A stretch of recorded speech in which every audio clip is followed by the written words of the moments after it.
Hello, welcome to Inside the Video Store, the latest episode. How are you? I'm okay.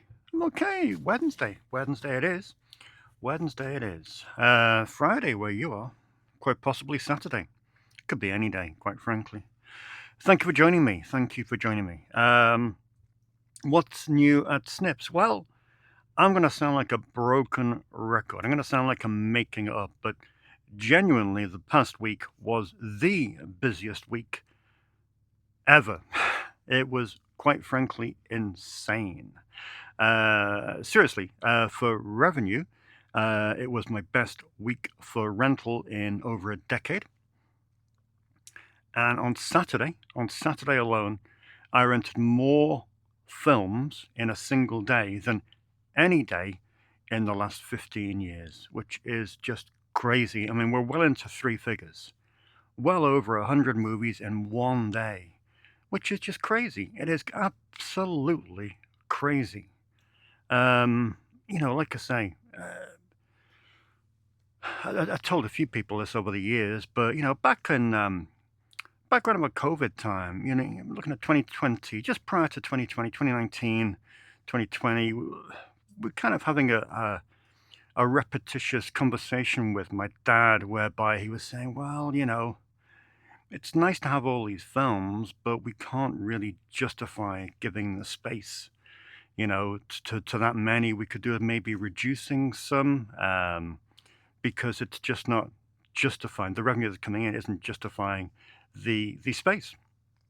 And you could kind of see his point, because it was crazy. We were getting by, but it was far from the glory days of 2007, 2008, which was probably peak Snips. If you take the whole 30-year period of being open between 1995 and 2025, around about 2007, 2008 was kind of the peak years. Our main competitor in the village, a video store called LA Video, had just closed down, and it was nutty for a good few years.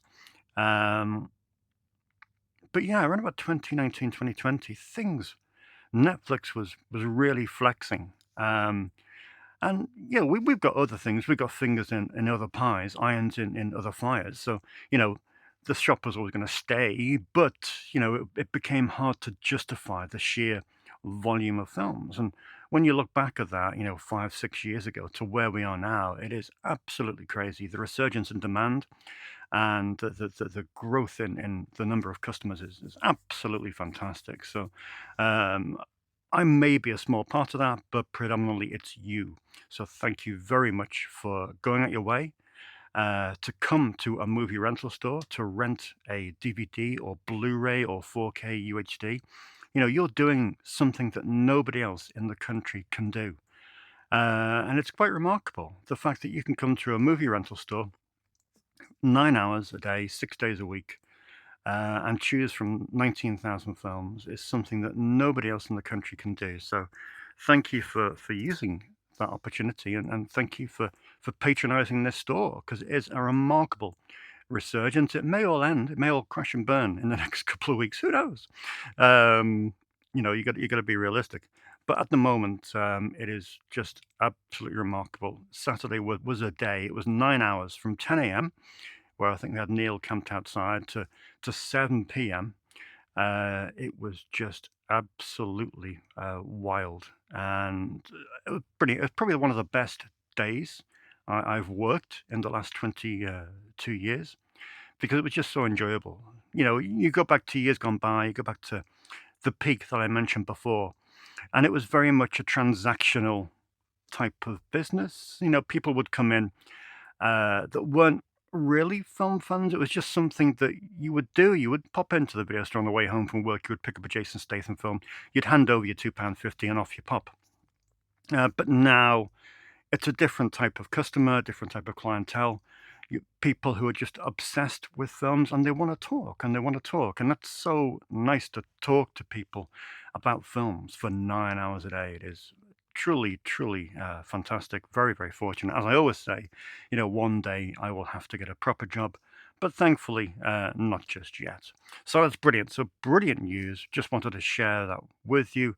I know it is a repeating thing whereby every week I tend to say, "Oh, it's been so busy," but it has. Sometime in the future it won't be busy. So let's make hay while the sun shines, as the saying goes. But it's good news. It's good news. Could anyone else open a movie rental store in the country? I wish. I wish. Sadly, I do get a number of emails every year. A couple every month. One, two, maybe every couple of months. People saying, I'd love to do this. Where do I begin? And unfortunately, the reason Snips does so well is the library. It is just having that volume of films. And I wish people could acquire that from scratch, but I just don't think it's possible unless you have inherited an absolute fortune and are willing to spend, well, a ridiculous amount of money on films. It's just, I don't think it's doable. So many of these films now you just couldn't buy. So many of these editions are out of print. You couldn't justify buying out of print films for 50, 60, 70 pound a go. So while I would love dearly there to be a place like this in every city around the country, I just don't think it's viable. I don't think anyone could start up and open somewhere with 10,000 films. I just don't think it's doable. It's just, we're lucky here. We've been ridiculously lucky in that we've had the fingers in other pies. We've been able to keep on going. We've been able to still spend money on movies week in, week out. Even when the times weren't that good, we still kept on buying films. So that library has grown and grown and grown and grown. And hey presto, here we are on 19,100 films. I just don't think you could start that from scratch. I just don't think it's doable. I wish it was. I wish it was. I wish there was an opening package for new rental stores whereby a distributor could just land thousands of their films in the stores, but I just don't think it's possible, annoyingly. But hey, who knows? You never know.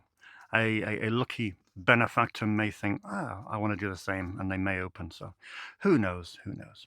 Right, so what have we got this week? It's kind of the same old, to be honest. Good week for new releases. It is the peak week of new releases in September this week.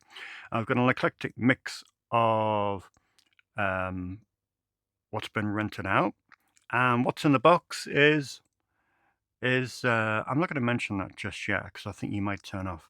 So we'll keep on going. One thing I mentioned last week was the Snips sticker. There we go. It's designed by my nephew, Casper. Really do like these. I think they look great. Obviously the same design as on my coffee cup. It's 7 centimeters, Roxy. 7 centimeters across, not inches. You know what men are like with sizes. 7 centimeters across. It's great. It's durable. It's matte. They're £1 each if you want to buy them in store. If you want to post them out to you, they're £1 each plus £1 postage. So you can send me a PayPal, snipsmovies@gmail.com, and I'll get them posted out to you, but UK only, unfortunately. Right, let's have a look at what's coming. We're still missing a few, unfortunately. It's been one of those weeks whereby distribution has not been what I'd hoped. So what are we missing? Let's flash them up here. We are missing Flaming Brothers from Eureka, the Jet Li film. Eureka have sent it out to me, but it won't be here till tomorrow, unfortunately. So that's Flaming Brothers on Blu-ray, which looks great, to be honest. Not so much an action-centric Jet Li film, but still, a good story that's co-written by Wong Kar-wai, no less. So yeah, that's Flaming Brothers. The Betrayal, I think, from Radiance. That's another one that is yet to arrive. That hasn't shipped yet, unfortunately. So. Going to be tight to get that for the weekend, but fingers crossed, we shall see. The Good, the Bad, and the Ugly still isn't in, even though it's out this week in a standard edition. It has shipped, but it was just shipping late. So yes, finally, even though it's not the special edition, but film's a film, I have got the restored and beautiful, gorgeous looking edition of The Good, the Bad, and the Ugly on Blu-ray. Will be in tomorrow afternoon, so Thursday, so that's yesterday as far as you're concerned. It's in now. So that's that one. And fourth and finally is the new film from Shameless. Shameless, in the past few years, have been putting out their old DVDs on Blu-ray, upgrading them, which is great because it's always good to see an upgrade. But this one I wasn't familiar with at all. It's called State Line Motel. May have got that wrong. State Line Motel. And it stars Fabio Testi. You got two Bond girls in there, Barbara Bach and Ursula Andress. You got a score by Louis Bacalov, Release the Bacalov. And yeah, it looks a very, very tasty Italian thriller indeed. So looking forward to that coming in. Shameless posted that to me yesterday, so hopefully that should be in by the time this video goes out as well. I've got a few customers after that, I know, so good. So they're the four that I'm missing, but not that it would matter, because look at this lot. Heading up this pile is Karate Kid Legends. Yeah, what is this? This is like Jackie Chan was in the Karate Kid reboot, wasn't he, with the Smith offspring, and Ralph Macchio was in the original series, the first three. So I think this unites both separate entities and into one film. So that is Karate Kid Legends, which is in now on Blu-ray and DVD. I think that'll be a good family film for the weekend. Next up is a real intriguing one. It's a film called Derelict. Have you heard of this? A few of my customers, a few people who follow the social media of Snips have said this is a fantastic film. I got an email a few weeks back from Jonathan Zorin. Now I know Jonathan because we both work freelance for Arrow Video. Jonathan is a long-standing filmmaker, but his day job is kind of editing and doing bits for Arrow Video.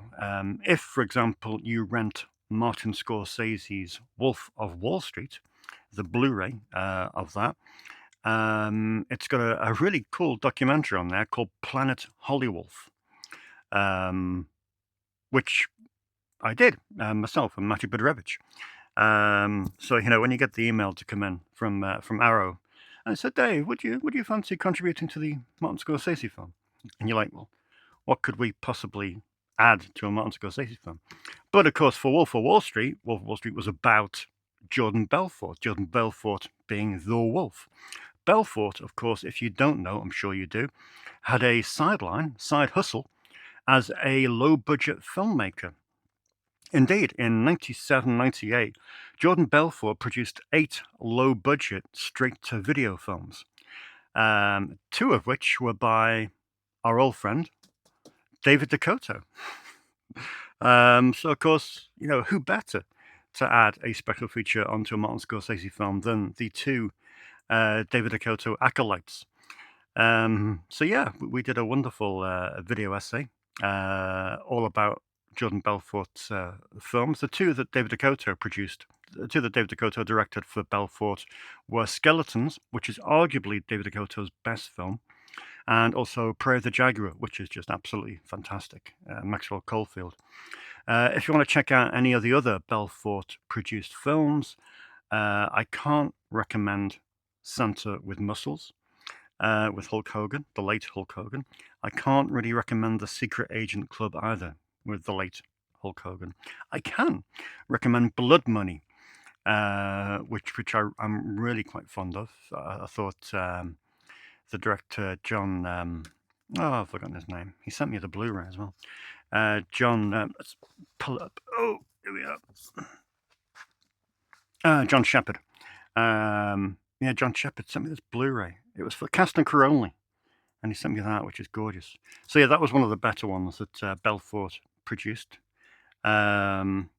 and also The Elevator, which was quite interesting. And yeah, I think there was two more as well, which I forget. Oh, Bruce Campbell film, Assault on Dome 4. I forget. But yeah, interesting. Anyway, we did this video essay. God, that was a tangent. Did this video essay for our video about Belfort's career, and thankfully, it was our first video essay. It sounded a bit ropey, but thankfully, Jonathan Zorin edited it, put all the great imagery to our voices, and made it look and sound a million times better than it probably should have ever done. So I am very much indebted to Jonathan Zorin. He emailed me to say, Dave, my film is coming out. Would you stock it? And I went, well, Jonathan, it'll be the absolute pleasure of mine to stock your film. So he said, yeah, it's from 101 Films. I still said yes. It's from 101 Films. They're releasing it. And it's quite a bold move by 101, to be honest, to release a film like this, kind of a low-key British drama. But yeah, it sounds absolutely fantastic. I can't wait to watch it. Jonathan was kind enough to send me 2 copies. So yeah, this is now in stock at Snips Movies and available to rent, which is great. And well done, Jonathan, for getting his film on physical media. Not an easy thing to do. Someone else who's on my social media is a guy called Adam Cesar. I remember his first book coming out, which was Clown in a Cornfield, and lo and behold, a few years later, it's a film. So here is Clown in a Cornfield, which sounds very much like a straight down the line slasher movie. No kind of twist, no humorous edge, just a straightforward slasher movie. So that's cool. So yeah, that's very good. Glad to have that in here. So that's all that's the only contemporary releases this week, just those 3. A nice stack of boutiques, as well as those 4. Watched this last night, and it's fun. Here's The Last Shark, the Enzo G. Castellari film. Castellari, of course, directed The Inglourious Bastards and High Crime, one of the greatest Polizio Tesci films of all time. Last Shark is fine. It's a Jaws knockoff. Apparently, it was that close to Jaws in terms of narrative that Universal got a bit twitchy at the time of its release. It's good fun. It's good fun, thankfully, due to James Franciscus lead performance and also Vic Morrow as well.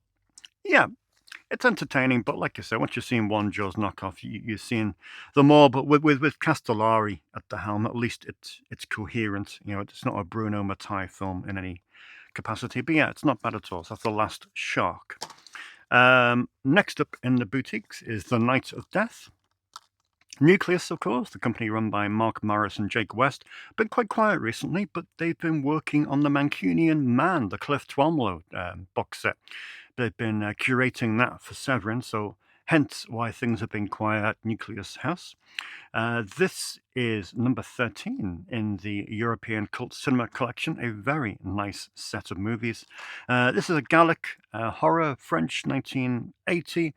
It's good fun. It's typically French, got that atmospheric, old building, quite a languid pace. Saw it on Monday night, enjoyed it. Good storyline, interesting concept. Old people with a taste for flesh. Never trust those oldies. The latest in 88 Films French collection is Her and She and Him. You can imagine what kind of threesome shenanigans are going on in this film. It's another one by Max Pécasse, which I think is the 4th or 5th Pécasse film that 88 have released. This is number 10 in the collection. God, didn't realize they had that many. But yeah, this is number 10 in the French collection. I have all 10. And they're starting to rent out, to be honest, which is nice to see. But this is about the 5th Max Pécasse film, and that's very cool indeed. One of the Radiance films that did come in is Los Golfos, The Delinquents, I think it is. Spanish film, 1959.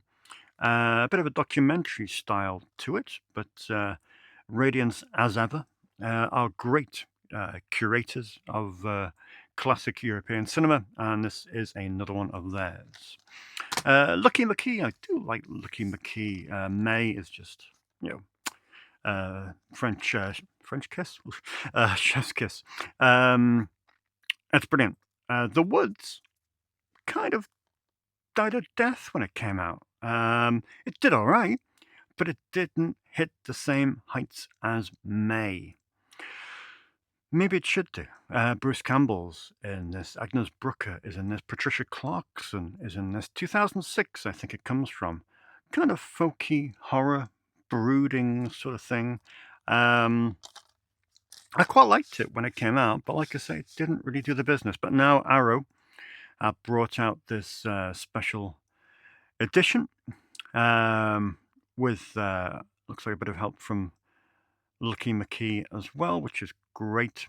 And I'll be pleased to revisit this. It must have been 18, 19 years since I last saw it. So yeah, very good indeed. That's The Woods by Lucky McKee. I had this on DVD for a number of years as part of the Masters of Cinema collection. It is, of course, the Burmese Harp. Now it makes the leap to Criterion on both Blu-ray and 4K.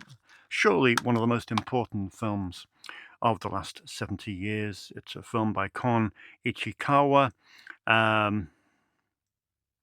Overwhelmingly anti-war. Yeah,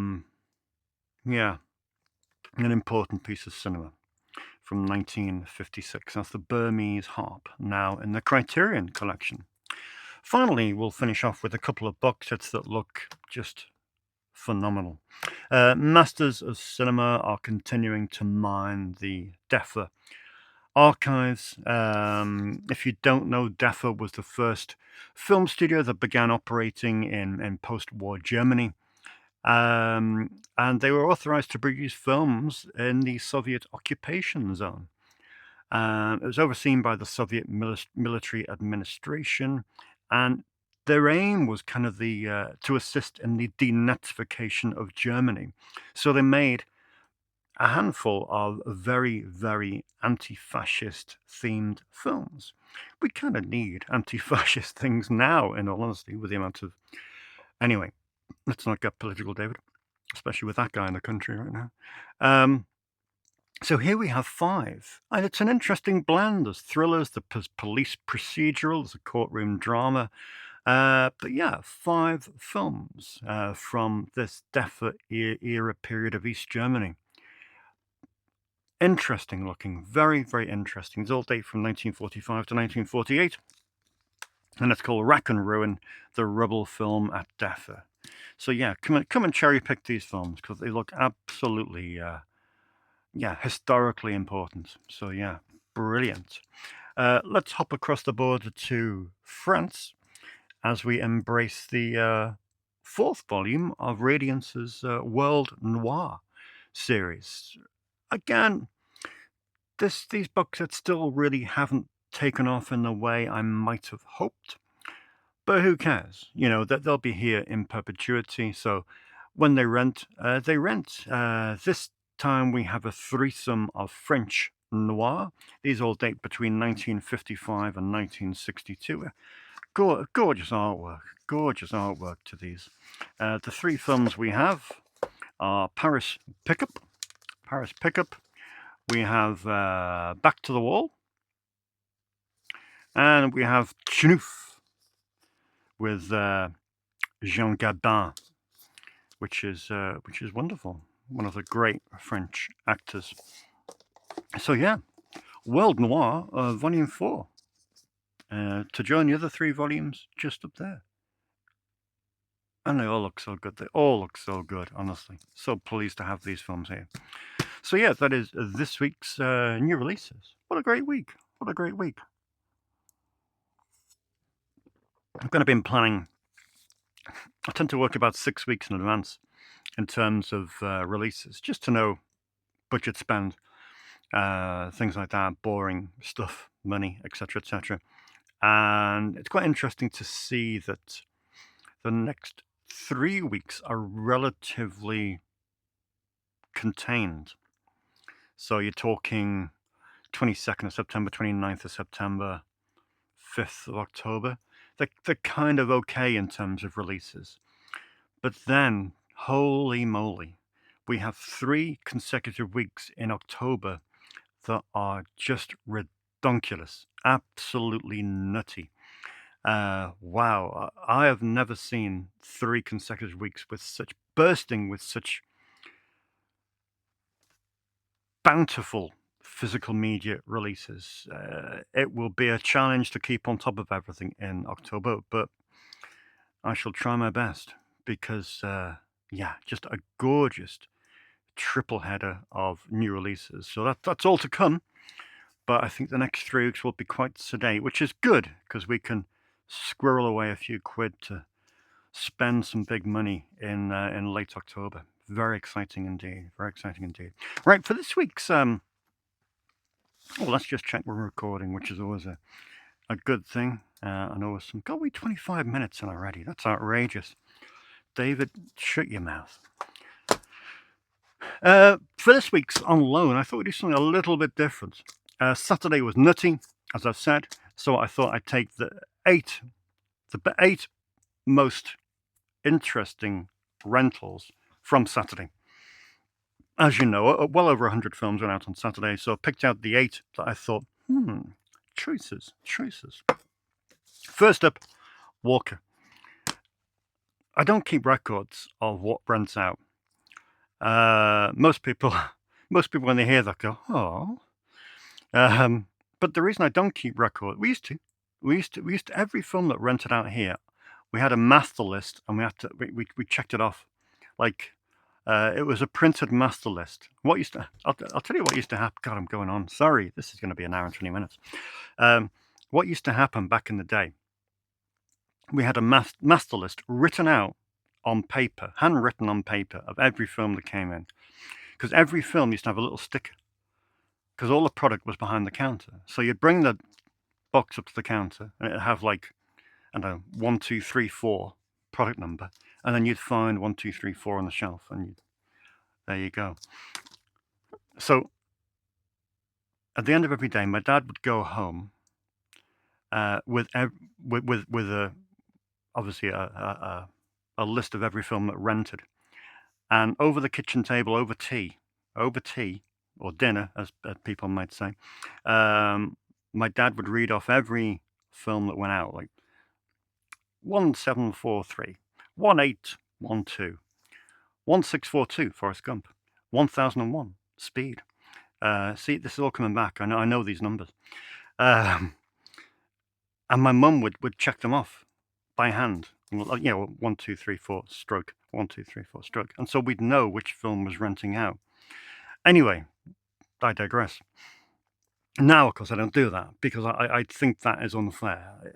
There's no pressure on any film to turn a profit. There's no pressure on any film to rent out. And I don't want to know what's renting and what's not because the films are here as an archive. And that's the most important thing. They're here as an archive. They're here to stay. They're not here as a performing dog to get the most attention. The films that go in here, say Shadow Zone, which obviously came out last week, that's there. I don't care how many times that goes out. The only thing I care about is that stays there. And it's available for however long that door opens. And that's it. But if I did make a list of what rents and how many times they rent, probably discounting the new releases, the most rented film at Snips in the last 3 months would be Walker. It is renting like mad. It's never in. Honestly, it's out week after week after week, which is brilliant, which is absolutely brilliant. Arguably one of Alex Cox's best. Well, it is one of Alex Cox's best films. But it's so great to see it getting some attention. It's so great to see it getting some attention after all these years. And everyone that rents it is blown away by it, which is great to see. So there's Alex Cox and Walker. Another section that is just being ransacked at the moment is my Kurosawa section. As you know, upgrading is a challenge. That's one of the things I'm going to have to do for the next many years. cherry picking what to upgrade. I've got a guy who comes in. He's a lovely guy, but he's very much tech driven. You know, his setup at home is fantastic, and he wants the best possible edition of every film. Me, I don't really care. If I watched a VHS last night and I was like, oh, this is good. And so he came in for Memento. And Memento has only had a DVD release. I think it just got announced today, funny enough, for UHD. But it's funny, he's going through a list of great films that have been recommended to him by a friend. And he keeps running into these DVDs because he says, like, I'd love to rent this on 4K HD, but it's only ever had a DVD release in this country. What was my point? Yeah, upgrades. So I upgraded the Kurosawa section about 6 weeks ago now. And since I did, honestly, I've been, it's been a lucrative section. So it really has justified the outlay, upgrading these to Blu-ray, because they've been renting out all the time. At the moment, I have Rashomon out, I have Seven Samurai out on loan, I have High and Low out on loan. Throne of Blood is out on loan as well, so it's great, really great to see it. And that's Rashomon out again, went out on Saturday, as you know. Fallon was in, he rented Death to Smoochie, which I think is a really, really, really, really underrated Robin Williams film. Robin Williams had this great period, round about, was it the early noughties, where he did some really interesting choices. He did The Night Listener, which I think is a really cool film, which nobody rents. I don't think it's ever rented. It's a great film. 1 Hour Photo, another one, which I think is a great film, a great choice of his. Something Against Type, and Death to Smoochie. All those 3 films just completely bombed. No one watched them, and they should do, because I think they're all really, really good. So it's great to see Death to Smoochie going out. The Devils rented out, which is brilliant. I love seeing younger people renting movies like this. Ash and Liv rented it, and I think I glimpsed out of the corner of my own letterbox that they rated it 5 stars. So to know that they enjoyed that film, this film, is fantastic. It's great to see Ken Russell films being seen by a younger audience. I still think he's one of the great filmmakers whose body of work is a little bit neglected. Not many people go back to it like they do American filmmakers like Scorsese and Schrader and Abel Ferrara. But it's good to see people gradually cutting on to Ken Russell and the legacy that he left, which is just remarkable. And a film like The Devils is just, what more can you say? Just an iconic film. Just brilliant. Just absolutely brilliant, but great to see it renting. Neil was in, rented Brain Damage. He liked it, but you can't not like Brain Damage. It's just brilliant. Frank Henenlotter is an absolute icon. It's got some amazing special effects by Gabe Bartolos. And it's brilliant. Just brilliant, campy fun by Frank. And yeah, go and rent Basket Case 1, 2, and 3. Brilliant stuff. Brilliant stuff. And what's the other one? Oh, the one with the severed penis. I forget. But yeah, Frank Henenlotter. What a guy. Good to see a bit of the Warner Archive going out. Alex in Wonderland rented out this week. Paul Mazursky film. Really need to see some more Paul Mazursky films. I'm a bit in the dark with him. Obviously, Beverly Hills. What's the Beverly Hills film he made? I forget. But yeah, really, really prolific filmmaker, made some very important films. And Donald Sutherland is such a great comedic actor. Brilliant. James was in renting Witch Academy. Always good to see Fred Olen Ray films being rented out. This one signed by Michelle Bauer, one of the stars. And yeah, Witch Academy is brilliant. Robert Vaughn in Witch Academy. That's what you need in your life. But that is a fantastic Blu-ray from Fred Olen Ray. Witch Academy. Nice to see that going out on loan. And Jake, one of our Jakes, I have about 4 Jakes, was in renting Taxidermia, which I don't know if he'll like. It's a little bit mad. It's a little bit mad. That might be an understatement, saying it's a little bit mad. It's bananas. It is bananas on speed. But it's great. It's great. Well, a nutty Hungarian film. Taxidermia. Wonderful. Wonderful. Okie dokie. We have two Lucy's in the What's in the Box. One of these, I saw this advertised on a VHS. That's one of the weird benefits of watching VHS tapes, and that you see trailers and films pop up that you think, oh, I forgot about that. And I forgot about this. It's Noose. Ted Demme, great director, died far too young. Made another, well, one of my favorite films. I love Beautiful Girls. 96, Michael Rappaport. Really, really strong film. I do love that. And he followed it up with Noose, which didn't really do the business, but I mean, it's just got a brilliant cast. Billy Crudup, Noah Emmerich, Ian Hart, Famke Janssen, Dennis Leary, Cole Meany, Jim Triplehorn, Martin Sheen. And yeah, it's a great Ted Demme film. So I thought, yeah, we'll have a bit of that. That's Noose, which is in now on DVD, and it's a massive, massive, massive, massive thank you to Dan, who just sent me in a spare copy of Ninja Scroll. As you know, we're just trying to beef up the anime section at Snips, and Dan said, well, you need to pick up Ninja Scroll, one of the best.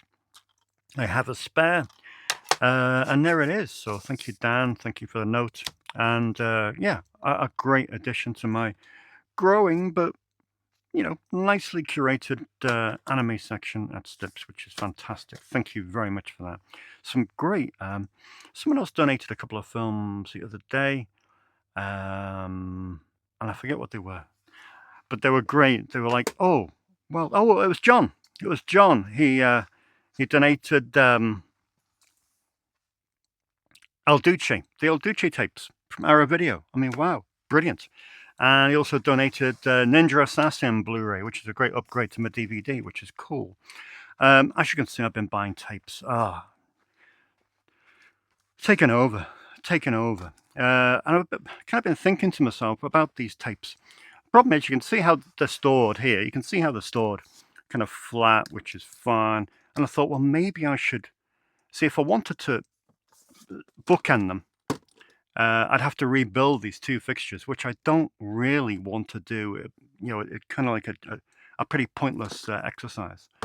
But it turns out that if I bookended them, I could only fit two more per shelf than if they were flat. But I think I'm going to run out of space for tapes at some point in the very near future, which may need a thing. Do they rent out? No, not really, because I don't really tend to let them rent out. I had a few people call in. Which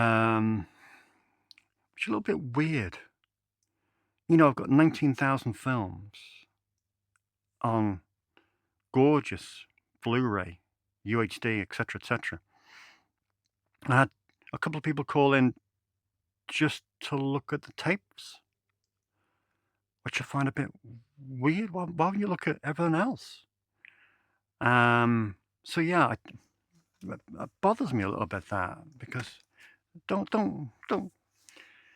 yeah, look at the other stuff. If there's a film that you're desperate to see, if there's a filmmaker that you're looking through his entire or her entire career, and there's a film you've hit and you're like, it's only on tape, have you got it? Then yes, I will happily lend it to you. If you're looking through a genre and you've got to a certain film and it's only on VHS, I will happily lend it to you. If you're looking through doing a thematic run of movies and a film's only available on tape, then yes, I will lend it to you. But if you're just fetishizing watching VHS, then no. I know that's a bit stubborn and it's probably a bit weird, but just not my thing. It's an archive for tapes, and these are kind of here if you're using them for educational purposes and stuff like that, but I don't really want to hand them out willy-nilly to every man and his dog, because they're not cheap. They're fairly fragile And there's 19,000 films here. Yeah. Anyway, so it's been a crazy week for tapes. We're having this thing which just is, it's a means to an end. But we had a discussion in store I think it was, quite a little while back. I think I mentioned it last week about bad films. Just really interesting. I find it interesting, bad films. As you know, I hate the term so bad it's good. I just like good and bad. But there are many bad films. And one of which came in last week, as you know, Run for Your Wife, which I rewatched, and it was every bit as awful as I remember. Just shockingly awful. And I did a post on, I think it was Thursday or Friday, asking people what your bad films are. And I got some really interesting feedback, to be honest. It's interesting. It's interesting because ultimately you have two groups of people. You have two groups of people. You have people who watch a handful of films a year, and they inevitably pick something quite mainstream. And it's like, well, if that's the worst film you've ever seen, you've not seen many films. But then you have the people who watch hundreds of films per year, and they pick something quite niche, which is genuinely bad. I had one comment came in from on Instagram from Untamed Aggression, and he said the worst film I've ever seen is this. It's Jesus Christ Vampire Hunter, which has the best tagline, which the power of Christ impales you. Brilliant, genius. And he was very kind. He said, "Look, I've finished with mine. Yeah, I'll send it to you." So thank you, Untamed Aggression, for sending me in Jesus Christ Vampire Hunter. I can't wait to watch it. I can wait to watch it. So we had some other great suggestions. Boat Trip was one. Those movies that came out, those movies that came out. There was a scary movie, wasn't there? There was, and then epic movie, and then disaster movie, and then those. When it got too far, it went too far, and it just became ridiculous and unfunny. A lot of people voted for those. Someone mentioned David Cronenberg's Existence, which is just way, way, way, way wrong. Outrageous, sacrilege. But it's quite interesting. We must have had 50 different titles thrown in the ring. Most of which I have in stock, and most of which aren't actually that bad. But it's interesting. It's really interesting to hear the films that people choose or regard to be bad. We did discuss one particular film, and I can confirm it is a very bad film, a very, very bad film. It is Leonard Part 6. There are no parts 1 to 5 before you ask. I don't know if any of you have seen this. This is from 1987. Bill Cosby produced, co-wrote, and stars in it. That in itself would normally make it indefensibly bad. But it is just horrific. It is just horrific. It's completely I think bad comedies are the worst type of bad films because they're trying to be funny. It's like I saw Theodore Rex quite recently, and it's just really, really bad. This is pretty bad as well. So yeah, this is available if anyone wants to rent it and to put themselves through it. It is Leonard Part 6, a gargantuan flop that even Bill Cosby himself discouraged people from watching because he knew it was that bad. Oh God, it's awful. It's awful. But yeah, this is typically is not available on any other format, and that goes for all of these. As you know, the only reason I will buy a VHS is if it's not available to buy on DVD, Blu-ray, 4K UHD, and mostly not available to stream in the UK. I love this film to bits. Fallon wanted to rent it, and I was keen to let him borrow it. I don't want to sound like one of those nostalgic geeks, but I went to see this at the cinema, and I have it written down somewhere because that's the type of weird thing I do. I went to see it in, I think it was October 1996. I was in my second year of university. I didn't have any friends, so I used to go to the cinema about 4 times a week. And I would see everything. I would see every new film that came out. And back in the day, you had in a multiplex really niche, odd British films coming to the multiplex. This was one of them. It's Crime Time with Pete Postlethwaite, Sadie Frost, and Stephen Baldwin. It's directed by George Sluicer. Yes, the Vanishing Guy. The Vanishing Guy. Um, it's not a very good film, but I really like it. It's kind of like a dramatic spin on Crime Watch. Remember the TV show with Nick Ross? Um, it's odd, and Pete Postlethwaite plays a really interesting serial killer. But he's just brilliant. I just love him in everything, to be honest. So it's worth watching just for Pete Postlethwaite completists. That is Crime Time, and I love that artwork. That is just the best. That artwork compelled me to see the film. I didn't even want to read the reviews in the paper in the Nottingham Evening Post. I just saw the advert for that playing at the showcase on Lenton Boulevard, and I thought, yes, I need to see this film. So I did on my own. I don't think anyone else was in the cinema. This is another one I spotted in the week that seems to have been left on VHS. It is Night Flyers. Looks like an interesting sci-fi. Michael Praed. Directed, based on a novel by George R.R. Martin. Directed by T.C. Blake. Looks an interesting sci-fi. I think it's 1987, this one. So that's Night Flyers. James Woods. Hey, there's another problematic character. Playing a Trump-loving egotist. No, he's not playing himself. He's playing a guy called Roy Cohn. Roy Cohn was an interesting character. Lawyer. Power broker. Very influential in the life of Donald Trump. And this is one of his stories. He features heavily in The Apprentice, I think, the new film about Trump. But this was a TV movie back in 92 with Joe Don Baker, Ed Flanders, Frederick Forrest, Pat Hingle. Great people in this. But yeah, James Woods is in the role. I think Woods won or got nominated for an Emmy for this. It was a really great performance. But Cohen is a really interesting character. Here's a really odd film. I got a few messages. I posted this yesterday on Instagram, and I got a few messages saying I didn't even know this existed. It is Bob Hoskins' directorial debut, Rainbow. It's a kids' film that just bombed, just absolutely bombed. I don't think it got a release in America. I wrote an article on this for the Schlock Pit if you want to check it out. But yeah, just a kids' film that just does not work at all. They took it to Cannes. The producers were really hopeful. They lost a fortune. And yeah, it's Bob Hoskins directing and acting, and Dan Aykroyd pops up in this as well. It is Rainbow.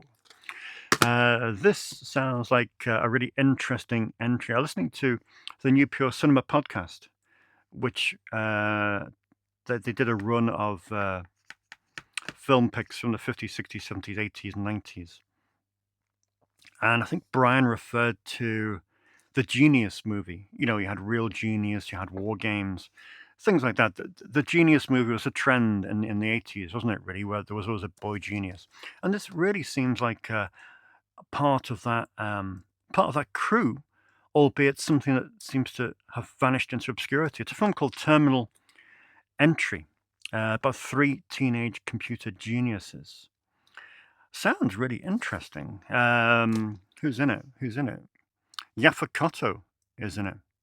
Edward Albert, directed by John Kincaid. So yeah, I know nothing about this film, but I thought, well, that sounds really interesting. There's no DVD or Blu-ray or nothing like that. So yeah, I'll pick that up. So there we go, Terminal Entry. Here's another great film. This has come to DVD, I think, in the States, but it's a good HBO original feature. This stars Stephen Ray, Donald Sutherland, Joss Ackland, and Max von Sydow. It's Citizen X, a really, really good serial killer thriller.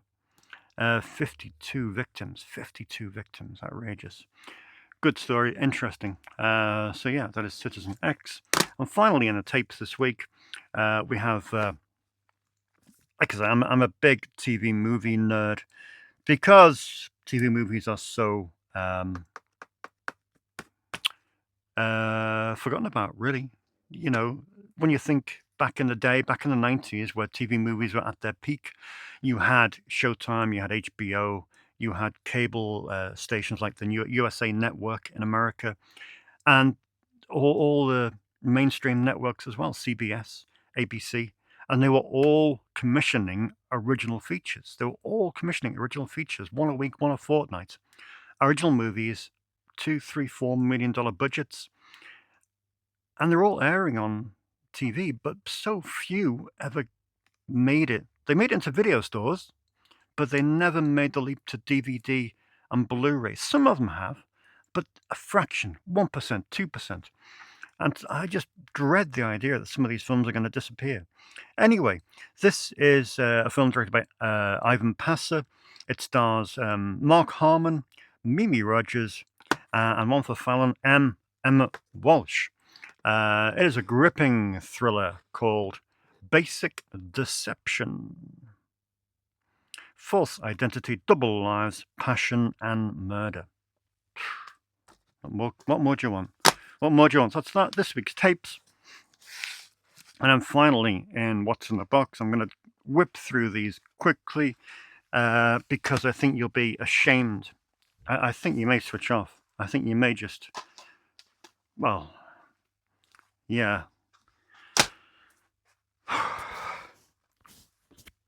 Run for Your Wife, 2012. I was speaking to Roxy, Paddy and Roxy, regular customers. And she said that there's a Danny Dyer book, and she started sending me passages of the Danny Dyer book, really interesting. It's co-written by Jonathan Southcott, who, weirdly enough, shares a lot of my posts. I think we just got chatting and we got thinking about Danny Dyer's film career. Has anyone had such a more maligned film career than Danny Dyer between 2010 and 2012?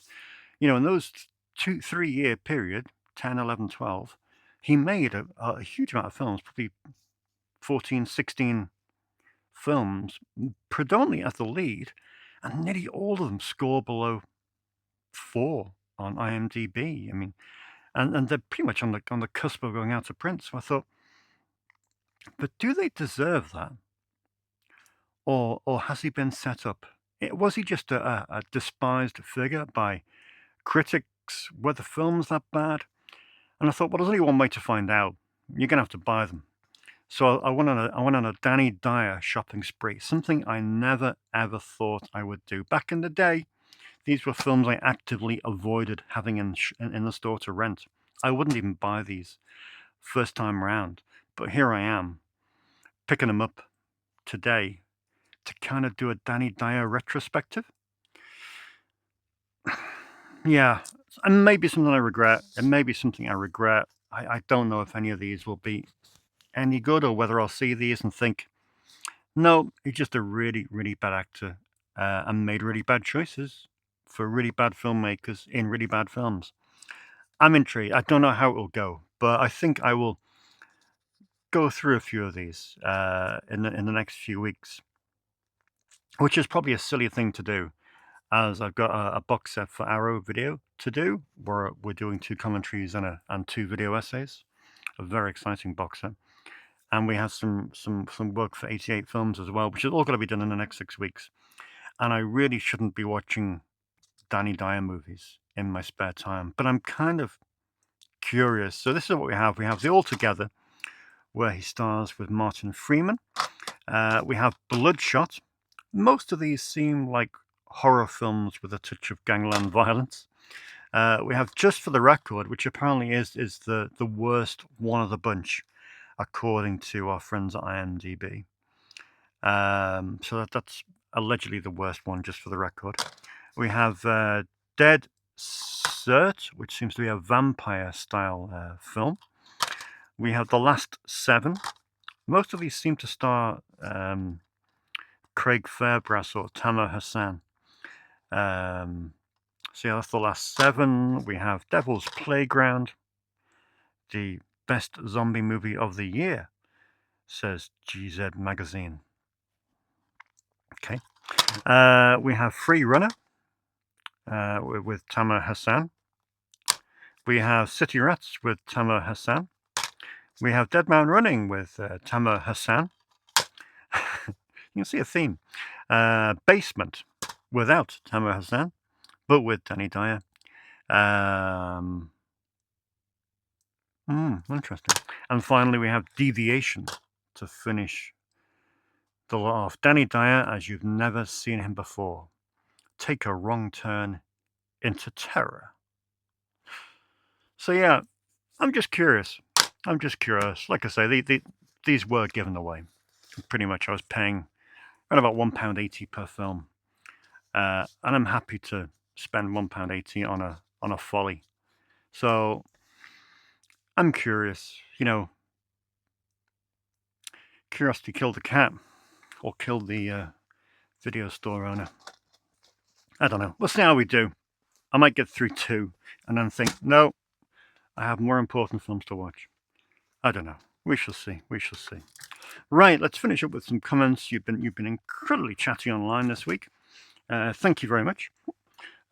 Firstly, we've got a question. And that's a question from CJ. CJ says, which was the last film to truly knock you back to such a degree that you feel as though you've changed in the aftermath? So this is a question to everyone. Which was the last film to truly knock you off your feet? So much so that you feel as though you've changed as a person. CJ, for example, says that I'm working through the films of Yorgos Lanthimos. Watched Alps last night and it hit me like a truck. I can't stop thinking about it. My mind is still pouring through the details. I'm deeply affected by it in an amazing way. So yeah, it's interesting. A film that's completely knocked me off my feet. I don't know. I'm really going to have to think about that. I'm really going to have to think about that. Probably the last film I couldn't stop thinking about was When Evil Lurks, the Argentinian film that should have put out and has just come out from Second Sight on Blu-ray. That really did play on my mind for a few days. Just the imagery in that film. But I'd have to have a good think about that, CJ. It's a good question. Paul Griggs happens to mention that obviously I only have Highlander 1 and 2 available here. We mentioned 3 and 4 last week, and Paul quite rightly says, don't forget Highlander the Source, the 5th movie that went straight to TV, and also Highlander the Search for Vengeance, which wouldn't look out of place in the anime section. Thank you, Paul. The Invaders came in, the TV movie with Scott Bakula last week, and Lee Mon says, I've had The Invaders on VHS for about 30 years, and I still never watched it. A timely reminder that I need to do so. Also, now, Neil rented Carnage, and Neil despised Carnage, as many people do. But Lee says, Carnage is Andy Milligan doing the Amityville Horror, and naturally, I adore every mad second of it. Different strokes for different folks. Everyone likes something different. Rob Stringer says, I remember Songs from the Second Floor being picked when they did the year 2000 on Pure Cinema Podcast, and I thought it sounded great. I didn't know you had it. I'll be definitely renting that. So great, yeah. The Songs from the Second Floor was a film that Dominic rented, and he was absolutely blown away by it. So much so that I've decided to invest in the forgotten the filmmaker. Oh, what's the guy's name? Songs from the Second Floor. What's his name? Roy Anderson. I've decided to invest in the Roy Anderson Blu-ray box set from, I think, Curzon or Artificial Eye put it out. Because those films really need to be seen in the best possible format. And I thought, well, yeah, annoying fly. I thought I'll pick up that box set because I think it is a timely reminder That film is 25 years old now. And I think Dominic was the first person to rent it in maybe the last 10 years. So maybe Blu-ray might attract a few more eyes onto something which is just a remarkable piece of cinema. Freddie says, your video every Friday is something like a nice weekend tradition. First, I watch a new episode, and after that, it's movie night. As a movie fan and movie collector, it's a perfect night after a busy work week. So keep up that good work, Dave. Thank you, Freddie. I will certainly try. Indie Reviews says Dangerous Animals was pants. I hope your indie reviews are more expanded than that. Indie reviews, a 4-word review is hardly insightful, but thank you anyway. Blue Crayon says Songs from the Second Floor again. One of my favorites, as confirmed by my Letterboxd top 4. Right. There's a great Blu-ray box set. Yes, we know. Ordered it. Thank you. Thank you for the tip. Very cool. But yeah, can't wait for that Blu-ray set to come in. That'll be cool. Paddy says, for a minute, I thought you were queuing up a great 5 new domestic-themed Invisible films. Well, there's many there. There is many there. It was just a thing. Like we had Invisible Mom, Invisible Mom 2, Invisible Dad, Invisible Dog, Mom's Out of Sight. Invisibility was big in the 90s. Really big, Paddy. Really big.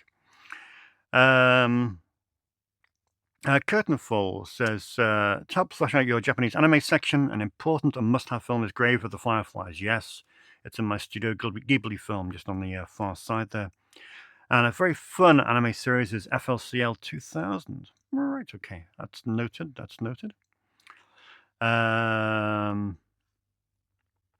Zephyr says, Italian Gothic horror.